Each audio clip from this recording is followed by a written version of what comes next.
En attendant les images, je commence par vous saluer tous, remercier les organisateurs du workshop, notamment les gens du Point Sud qui m'ont donné cette occasion d'être là et partager un peu la réalité colombienne, mais je crois que c'est assez vivé. Je m'inscris beaucoup dans les derniers mots qu'a dit Luana autour de la complexité de nos réalités sociales et comment ça imprime nos réalités psychiques, bien évidemment, et que c'est un élément qu'il faut tenir compte. Donc, tout d'abord aussi, je vais m'excuser si j'utilise, surtout avec les collègues qui viennent des sciences humaines, si j'utilise des termes d'une façon erronée, donc n'hésitez pas à me le faire savoir, parce que ce n'est pas mon domaine. Je suis psychiatre en plus d'orientation un peu biologique, quoique je parle bien aux sociologues et anthropologues, il n'y a pas de problème. C'est pas erroné, c'est différent. Ce sont des sens différents, tout à fait. Donc, mon topo s'appelle La folie et le fou dans les rues de Colombie. Mon intervention part de la proposition des organisateurs du workshop autour de la définition grammaticale de la folie au sens de Wittgenstein, imbibée dans le cadre des cultures colombiennes. Donc, pour ce faire, je commence par partager quelques éléments autour de la multiculturalité colombienne, qui ne vous échappe pas sûrement. Voyons d'abord les différents types de fous. Nous avons le fou classique, on va dire le vrai fou, parce qu'en Colombie, le fou est associé à l'habitant des rues, qui n'est pas forcément un malade mental. Donc, on appelle el loco. Bon, ça sonne la consonance à loco, on est devenu fou parce qu'on consomme beaucoup de bananes plantains aussi, donc on fait attention. Il y a le fou drôle, le charlatan, le vendeur ambulant. Il y a la folle, le travesti, suivant, s'il vous plaît. La folle, en fait, ce terme de la folle, la loca, fait appel à la communauté trans. Je ne sais pas si vous connaissez le gars qui est en haut à droite de mon image, c'est RuPaul. RuPaul, c'est un trans très connu qui a un reality show aux États-Unis.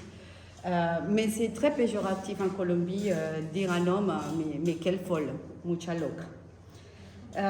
Donc Colombie ne fait pas non plus l'exception aux tendances mondiales autour de l'insertion des termes psychiatriques pour nommer des comportements au quotidien, comme le fou qui n'est pas dans la rue mais qui peut désigner un ami, un parent, un collègue de travail, qui a des conduites aléatoires ou inattendues. Il y a aussi le schizophrène, la borderline parce que c'est souvent féminin, ou le bipolaire, des termes qui n'ont rien à voir avec des descriptions nosologiques strictes utilisées par les professionnels de la santé mentale.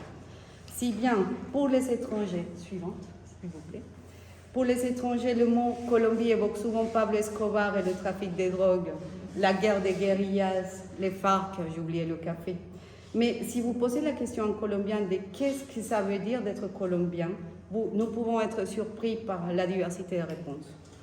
Nous avons un grand point en commun avec le Gabon, qui est l'énorme disparité sociale. Nous vivons aussi dans des extrêmes des revenus, ayant tant de personnes en situation de rue ou dans une grande précarité, en passant par une classe moyenne qui travaille dans les métiers artisanaux intellectuels, puis une petite classe de gens extrêmement riches qui suivent un rythme de vie dans les luxes et qui trouvent qu'une ville comme Paris pue.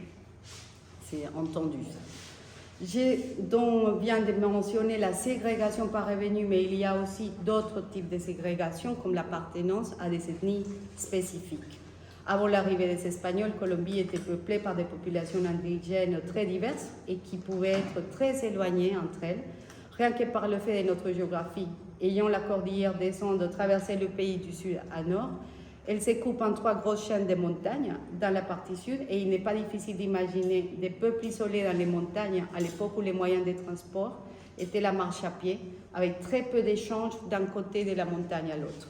En revanche, il y a des couloirs assez étranges qu'on a découverts relativement il n'y a pas longtemps, qui ont permis un lien étroit de certaines communautés de la région centrale de Colombie avec les Incas du Pérou. Vous imaginez 3000 km du centre de Colombie. Rien que par rapport au peuple ancestral, le territoire colombien était déjà très divers d'un point de vue culturel. Suivant.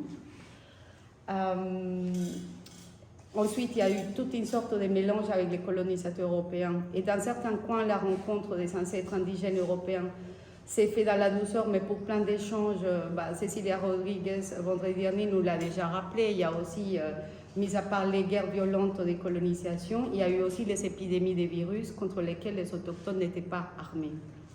Voici donc le cocktail qui fait notre diversité culturelle. Les Castillans de l'Espagne de la Renaissance, les traits divers amérindiens et nos ancêtres africains qui ont aussi subi des conditions de travail inhumaines, amené des forces dans les bateaux qui passaient souvent par Nantes, grand port esclavagiste de l'époque.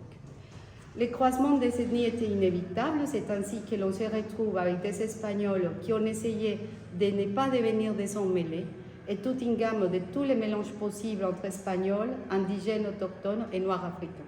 Mais ces mélanges n'est pas sans conséquence, car il s'est créé une brèche immense entre le statut des personnes venues d'Espagne et personnes amérindiennes ou noires habitant en Colombie. Les classes dites supérieures étaient issues des Espagnols ou des Européens, et les classes de moins catégories étaient les Amérindiens, les Noirs et tous les sang mêlés. Le pire de ces classements est que cela a été avalé et soutenu d'une façon implicite par une immense majorité des Colombiens métis. L'exemple le plus frappant est le fait de dire à quelqu'un tête d'indigène, care indio, ça c'est une insulte. On a des anecdotes macabres, suivante s'il vous plaît. Vous voyez cette image, alors vous allez me dire qu'est-ce que vous en pensez. Hein. Il y a eu un groupe de néonazis colombiens qui sont allés dans une manifestation en Europe et qui se sont fait tabasser, mais vous voyez leur tête, ils sont pas très allemands, on va dire. Mais c'est quand même un manque de lucidité par rapport à nos racines. C'est quand même assez hallucinant. Mais à travers les siècles, nos indigènes et nos ancêtres africains ont continué aussi de subir les effets de cette disparité, en plus des conséquences du conflit armé. Suivante, s'il vous plaît. Nous avons vécu les mobilisations internes, les déplacements internes, les tueries, et c'est surtout les Amérindiens et les communautés africaines qui ont beaucoup subi de cela. Mais vous allez me dire, bon, mais est-ce que la paix n'est pas déjà signée? Est-ce que ce n'est pas fini? C'est vrai que les grands groupes armés ont rendu les armes, et à la date d'aujourd'hui, il y a des négociations en vue avec l'autre guérilla puissante, c'est-à-dire qu'on a signé la paix avec les FARC, mais c'est en cours pour l'autre groupe, le ELN. Malheureusement, la paix en Colombie reste partielle, car la réalité des zones urbaines est très différente des zones rurales. Cela continue à être difficile. Il y a encore des groupes dissidents, des guérillas, même s'ils sont isolés d'une organisation plus formelle, et les leaders sociaux se font toujours tuer, même si ça a diminué un peu avec le nouveau gouvernement, Dieu merci, on va dire. Pour faire le pont entre multiculturalité, conflits sociaux et maladies mentales, je veux attirer votre attention sur un lieu géographique très particulier, c'est ce que je vous montre, reviens en arrière. C'est la côte pacifique, il y a un département qui s'appelle le Choco, et le Choco, vous voyez la photo à gauche, je ne triche pas, je ne l'ai pas prise par la fenêtre ce week-end. Hein. C'est le Choco, et vous voyez la population, mais c'est très particulier parce qu'en ces lieux spéciaux, qu'il s'agit d'une forêt humide tropicale quasiment vierge avec un climat très humide et très chaud. Et c'est un lieu de repère d'immigration d'anciens esclaves qui partagent son voisinage avec les Indiens Embera et Kuna et d'autres cultures. Et dans ces régions, nous avons une alerte en santé mentale. C'est pour ça que j'attire votre attention là-dessus, parce qu'il y a des Amérindiens qui, depuis au moins les 10 dernières années, commencent à avoir une vague de suicides parmi les jeunes, dont plusieurs enfants, ce qui a mis en lumière les terribles situations qui existent tout au long de la rivière principale de ces départements. Et c'est aussi dû au choc culturel. Il paraît qu'il y a une influence des réseaux sociaux, comme quoi les jeunes, par Facebook et par Instagram, commencent à avoir des informations sur le suicide. Donc il paraît qu'il y a quand même une sorte de contamination. Donc si on ajoute ces deux composantes, la tradition du rejet des indigènes par les Espagnols, les déplacements forcés à l'intérieur et qui errent dans les rues finalement, donc on a des fous, entre guillemets, qui ne sont pas des malades mentales. Donc, ce sont des gens qui font de la manche pour survivre. La suivante, s'il vous plaît. Et vous voyez en haut, à droite, il y a une communauté des Amérindiens qui est dans leur communauté, mais en bas, ils sont vraiment dans des conditions de précarité assez extrêmes. Et pour la plupart d'entre eux, ils ne parlent pas espagnol. Comment donc distinguer les fous et les mendiants? Et ce n'est pas une mince affaire. On revient aux descriptions faites par Foucault. On nomme beaucoup Foucault ici. L'histoire de la folie à l'âge classique, et j'ouvre guillemets, tout ce qui dérange la vue et l'esthétique urbaine rentre dans la catégorie des fous. Il faut l'écarter pour que les villes ne soient pas moches. Dans notre époque contemporaine, nous n'avons même pas besoin de construire des asiles pour les fous, car on s'isole du monde, enfermés dans nos voitures ou bien dans nos écrans.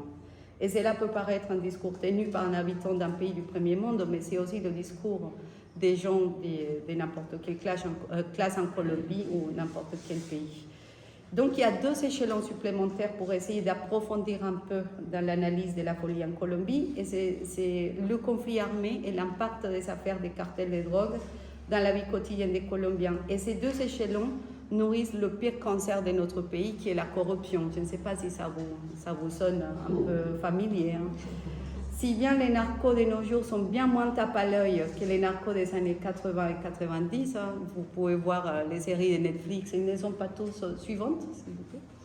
Ils ne sont pas tous comme ça, avec des gros chapeaux. On ne les retrouve plus comme ça en Colombie, je vous rassure. Mais il y a quand même des ravages qui persistent dans notre culture. Je vais nommer quelques-uns. Par exemple, il existe des campagnes de consommation de stupéfiants dans les écoles, attention, écoles primaires, collège, lycée, et dans les quartiers défavorisés, ce qui nourrit la rue des fous consommateurs des substances. Il y a la désertion scolaire, tant des garçons que des filles, par l'offre des postes, imaginez les termes qu'ils utilisent, sur le marché de la drogue. Donc vous pouvez devenir tireur à gages, sentinelle, mule. Pour ceux qui ne connaissent pas, le terme mule désigne les personnes qui avalent des sacs, même des préservatifs remplis de la cocaïne ou des stupéfiants pour passer les frontières par avion. Il y a femme des narcos, il y a maîtresse des narcos, qui n'est pas la même chose. Ou d'autres petits boulots comme entrepreneur de fête, c'est lui qui garantit le stock d'alcool et des femmes. Il y a garde-corps de la mère du narco ou garde-corps des enfants des narcos. Il y a des reconversions professionnelles. Par exemple, on a des jeunes brillants diplômés qui soutiennent le marché des drogues, des comptables, des ingénieurs en informatique. Parce qu'on entend souvent ces discours, à quoi bon aller à l'université? C'est déjà difficile pour la population colombienne d'aller à l'université. Pour ceux qui ont le privilège, après, ils deviennent des chimistes pour des laboratoires de drogue ou des comptables, etc. Donc ils disent, bon, un boulot honnête ne va pas me donner le train de vie de luxe qui peut me donner la drogue. Mais on se demande, suivante, où se trouvent les vrais malades. Depuis une vingtaine d'années, nous avons vu la naissance d'une loi autour de la santé mentale, qui a permis de mobiliser des ressources publiques pour les hôpitaux psychiatriques et des cliniques privées qui reçoivent de l'argent pour couvrir les besoins de santé mentale. Nous avons 21 internats de psychiatrie tout au long du pays et 4 internats de pédopsychiatrie. Donc c'est énorme. Malheureusement, mais nous sommes presque 60 millions d'habitants, donc 40 millions d'habitants et quelques, mais malheureusement le nombre de psychiatres reste insuffisant. Selon l'OMS, on l'a nommé, je crois que Nabil l'a nommé aussi, il faudrait 10 psychiatres pour 10 000 habitants. Et au dernier recensement en Colombie, on comptait un psychiatre pour 2000, ce qui semble quand même un luxe par rapport à ce que vous vivez ici. Mais par rapport à la population infantile, nous sommes un peu plus d'une centaine de pédopsychiatres. Vous direz, waouh, le luxe, mais on doit faire face à une population de 20 millions d'enfants et adolescents, c'est-à-dire 10 fois la population du Gabon, rien que pour la population mineure. Les jeunes diplômés préfèrent rester dans les grandes villes, c'est un autre drame, où ils se font payer mieux que dans les moyennes et petites villes. Ils ne sont plus dans l'isolement géographique de nos ancêtres amérindiens, mais le déplacement interne reste compliqué. Il y a des efforts sont faits par la mise en place des campagnes de santé mentale qui permettent de mobiliser des petites équipes en psychiatrie, psychologie et des infirmières sur des coins éloignés, mais malheureusement ces campagnes ne tiennent pas dans la durée et parfois elles obéissent aux besoins de propagande politique aux alentours des élections. Ça vous semble aussi, ça vous dit quelque chose? Mais tout n'est pas complètement mauvais. Tous les Colombiens par loi et au moins sur le papier ont le droit d'avoir une couverture en santé. N'importe quelle personne peut aller chez son médecin généraliste, avoir un rendez-vous dans un délai entre quelques heures et quelques jours, qui est raisonnable. Mais le problème, c'est voir adresser à une consultation psychiatrique, cela peut prendre entre 6 mois et 1 an. voire 2 ans pour des consultations en pédopsie.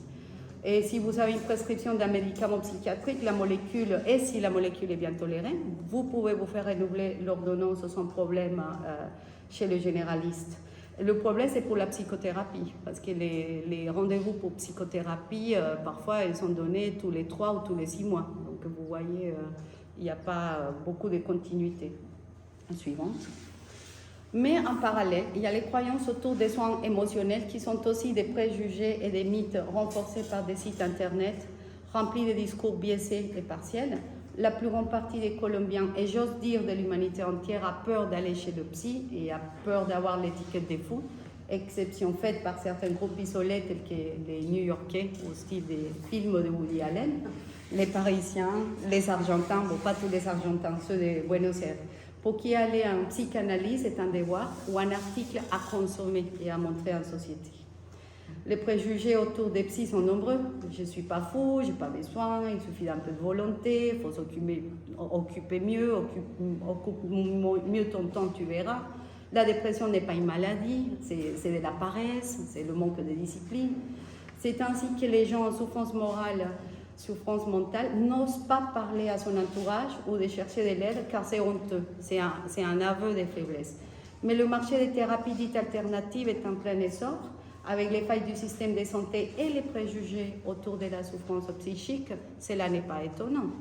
Et parmi les croyances au regard des thérapies, nous avons celles issues des rituels indigènes où les chamans font boire des mélanges de plantes choisies et préparées sur mesure, selon les visions du chaman lors d'une transe rituelle, ou bien des rituels plus collectifs, on va dire des rituels prêts à porter.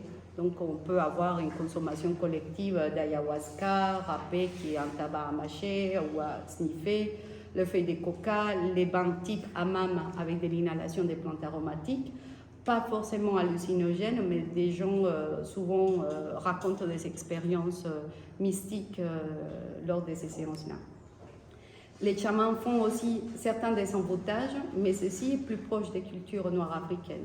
Mais rappelons aussi la pratique du voodoo qui a pris beaucoup de force au Brésil et au Venezuela et Cuba avec un mélange des rituels catholiques qui a donné naissance aussi à la santeria. Dans les marchés des fruits et légumes, suivante, dans les marchés des fruits et légumes, il est fréquent de trouver des magasins avec des branches sèches, des mélanges de plantes, des images des saints guérisseurs ou guérisseuses, des flacons ou des savons hautement colorés avec des étiquettes d'usage bien précis. Ça, parfait, je vais te donner ça si tu es en Colombie, hein. Attention, hein. C'est quereme y manteneme. Tu vois, ça veut dire aime-moi et tu me soutiens.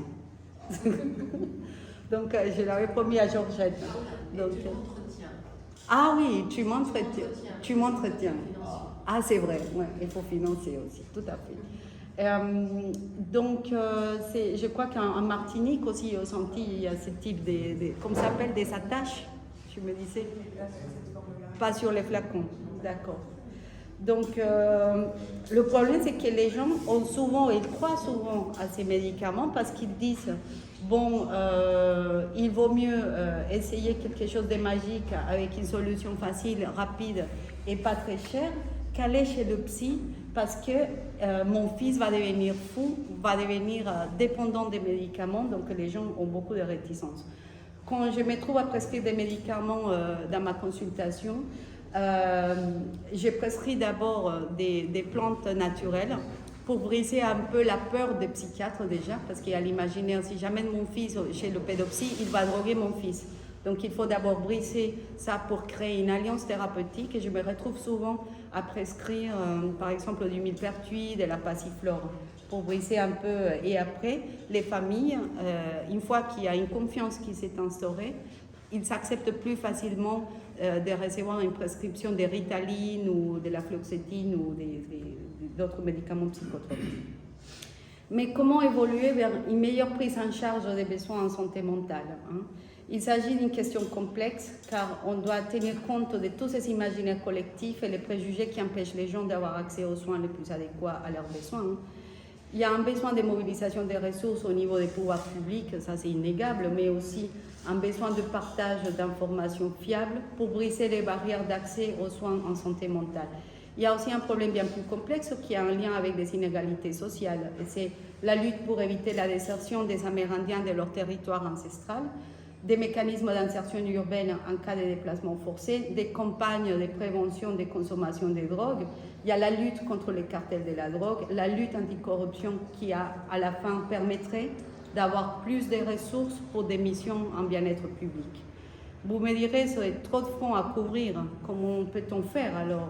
Mais on peut commencer par un petit pas. Dans mon cas, mon front de lutte est d'aider à trouver des marqueurs biologiques des maladies mentales suivantes qui nous permettraient, j'ose dire, dorer un peu le blason de la psychiatrie, parce qu'on a souvent aussi la réputation d'être des charlatans, tous les psys.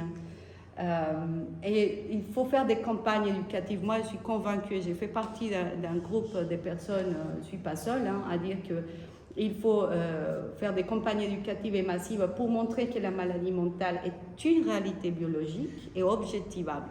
Ça n'explique pas tout, attention. Je ne dis pas comprendre la maladie mentale, mais il y a quand même quelques bases biologiques qu'on peut objectiver. Ce serait un des moyens pour lutter contre le stigme et permettre aux gens d'oser demander de l'aide. Ça, c'est un moyen. Alors, je vais me permettre de vous raconter un peu comment je touche la maladie mentale.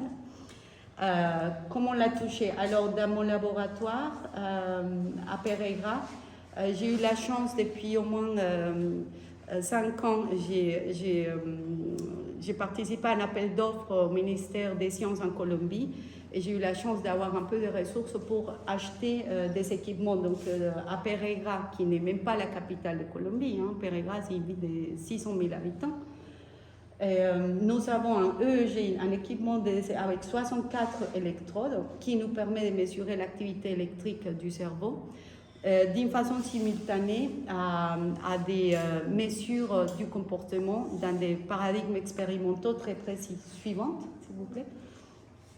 Comment on fait? Alors, comment on fait un modèle expérimental pour toucher la maladie mentale? Donc, moi, je pars d'une approche plus symptomatique que syndromique de la maladie mentale. Et j'ai choisi mon cheval de bataille et l'impulsivité. Pourquoi l'impulsivité? Vous le voyez sur cette image. L'impulsivité est un symptôme transversal et commun à pas mal de maladies mentales, surtout chez l'enfant et l'adolescent. Et ce qui nous permet un point de départ pour un modèle expérimental. Suivante. Donc, ce que je fais, c'est j'amène mes sujets d'expérimentation dans le laboratoire, j'attache les électrodes, je les place devant un écran. Suivante. Et je fais passer des tests très précis pour mesurer des petites choses du comportement. C'est un peu de la dissection du comportement et c'est très artificiel. Je suis d'accord parce que c'est éloigné d'un contexte écologique. On sort la personne de son contexte naturel, on la met dans un laboratoire très aseptique, sans intervention émotionnelle, sans rien. Et suivante. Et après je reviendrai sur l'intérieur, mais on montre 2 images, juste 2 images. Pour les enfants, on montre des avions. J'utilise un paradigme qui s'appelle le paradigme du signal de stop, qui essaye de mesurer la réponse, l'impulsivité motrice des réponses et la capacité d'inhibition. Donc les enfants doivent appuyer sur une touche quand ils voient un avion qui part vers la droite ou vers la gauche. Donc ils doivent aussi choisir droite ou gauche et comme ça je mesure la capacité de précision des réponses motrices. Et de temps à autre, je mets un piège. Et le piège est une planète rouge qui apparaît après l'avion. Donc les enfants ont la consigne d'arrêter la réponse motrice en cours. Et s'ils arrivent à arrêter la réponse motrice, je leur donne une récompense. Et il se trouve, suivante, il se trouve que les personnes appartenant au groupe contrôle, c'est-à-dire ceux qui ne sont pas atteints d'une maladie ou des symptômes d'impulsivité, on voit dans le cerveau apparaître une sorte d'alerte électrique. Il y a une onde, on les appelle les potentiels évoqués cognitifs, ERP, Event Related Potentials. Et ces ERP sont évoqués par le fait d'une erreur quand ils se trompent. Quand je leur dis, ne touche pas le clavier si tu vois la planète rouge, et bim, il se trompe, là, il y a l'onde de corrélation de l'erreur, qui est une alerte électrique qui est très précoce. Ça apparaît à 200 millisecondes après avoir commis l'erreur. Donc vous imaginez 200 millisecondes, hein, c'est 20% d'une seconde, c'est très court, c'est très rapide. Et c'est comme si le cerveau disait à la personne, attention, vous venez de commettre une erreur.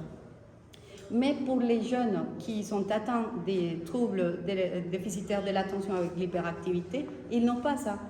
C'est pour ça que je me suis permis la phrase un peu provocatrice l'autre jour, que je peux toucher la maladie mentale, parce que je vois la différence.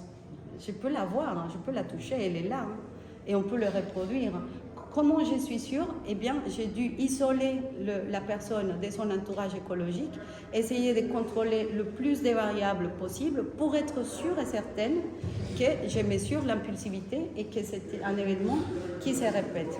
Alors, c'est quoi l'autre problème? Le problème, c'est que, et tu viens en arrière un peu de ces images.